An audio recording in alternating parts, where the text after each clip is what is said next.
They tell you that you are the rock. They praise you for being the strong one, the glue that holds everyone else's shattered pieces together.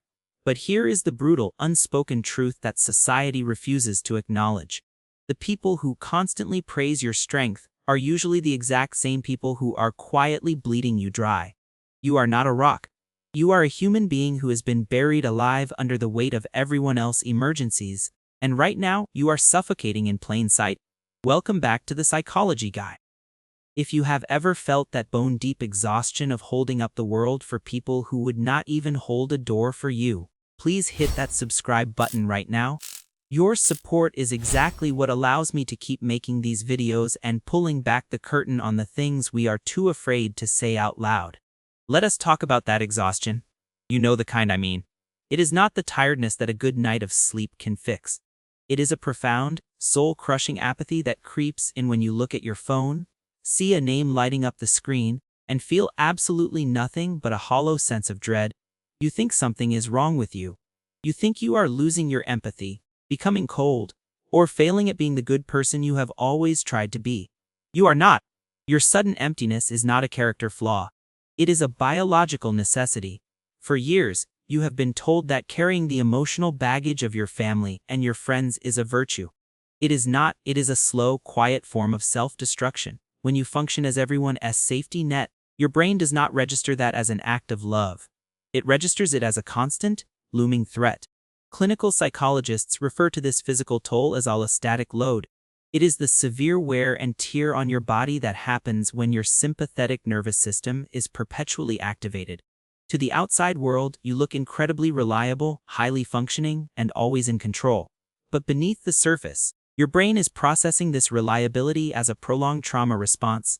Your nervous system is stuck in severe overdrive, treating other people's bad moods and poor decisions as literal physical threats to your own survival. The tragic part is, you did not choose this. You did not wake up one day and decide to be the martyr. If you trace this back to its origin, you will find a terrified child. You were likely what psychology calls a parentified child. You learned very early on that your value, your safety, and your basic right to be loved were directly tied to your utility. You figured out that if you could read the room, fix the chaotic moods of the adults around you, and absorb the tension, you might just avoid being abandoned. You became a masterpiece of a coping mechanism, trading your own peace just to keep everyone else from falling apart. But eventually, even a masterpiece of a survival mechanism will shatter under enough pressure. And that brings us to the precise, defining moment when everything finally changes.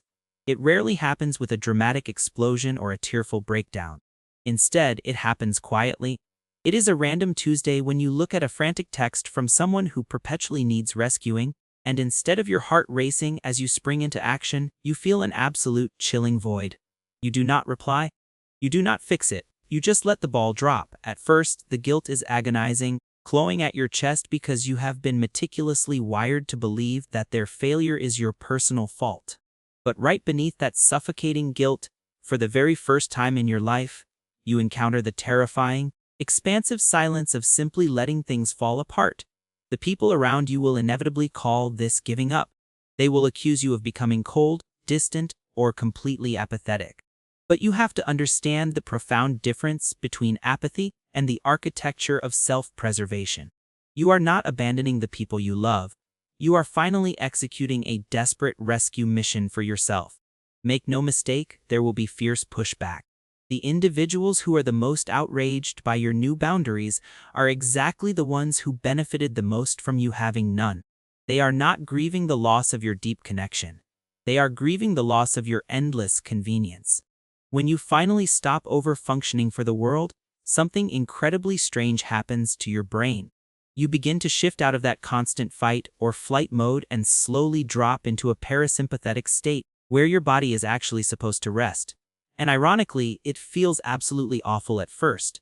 The quiet makes your skin crawl. The peace feels dangerously like impending doom. You have to recognize that this extreme discomfort is not a warning sign that you made the wrong choice. It is your nervous system going through a painful withdrawal from a lifetime of chronic stress. Your brain is desperately searching for a fire to put out because chaos is the only home it has ever truly known. You are doing the agonizing, invisible work of recalibrating what normal is actually supposed to feel like. Society loves to weaponize the word selfish. They will hurl it at you the very second you stop volunteering to be a human band-aid for their self-inflicted wounds. Let them say it. Reframe that harsh word in your mind. You are not being selfish. You are stepping into your sovereignty. You are reclaiming jurisdiction over your own emotional bandwidth. You are not losing your capacity for deep empathy. You are just finally, unapologetically, allocating a massive, necessary portion of it back to yourself. You are allowed to step down from the pedestal. You have my explicit permission to be the villain in someone else's distorted narrative if it means you get to be the ruthless protector of your own peace. You have carried their weight long enough. It is time to put the heavy things down. If you are finally ready to retire from being the strong one, leave the phrase "I choose my peace" in the comments below. Let us see how many of us are taking our lives back today.